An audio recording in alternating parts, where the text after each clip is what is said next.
Hey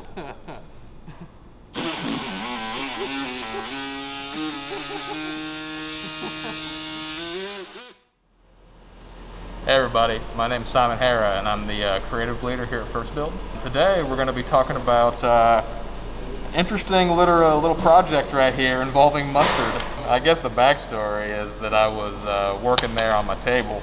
I had I think a barbecue sauce sitting on it, and I was actually using this exact same multi-tool to make a few cuts on my table.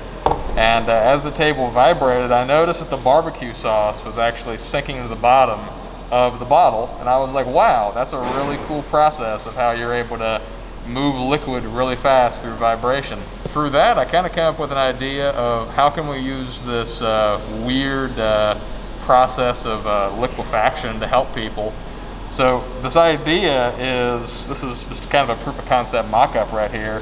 The idea is that there's a lot of stuff in the fridge that's pretty thick, like barbecue sauce, mayonnaise, mustard, ketchup.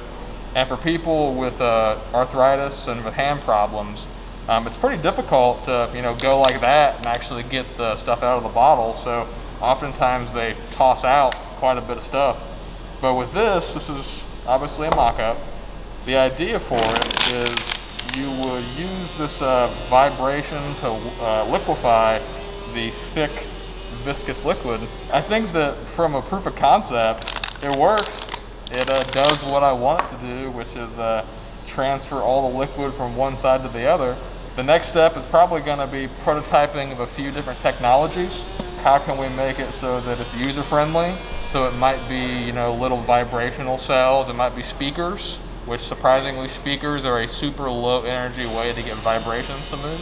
Those bone contact earphones, those are things you could use. I don't know, we'll have to see what works best. What? Come on, man, there ain't nothing coming out of here.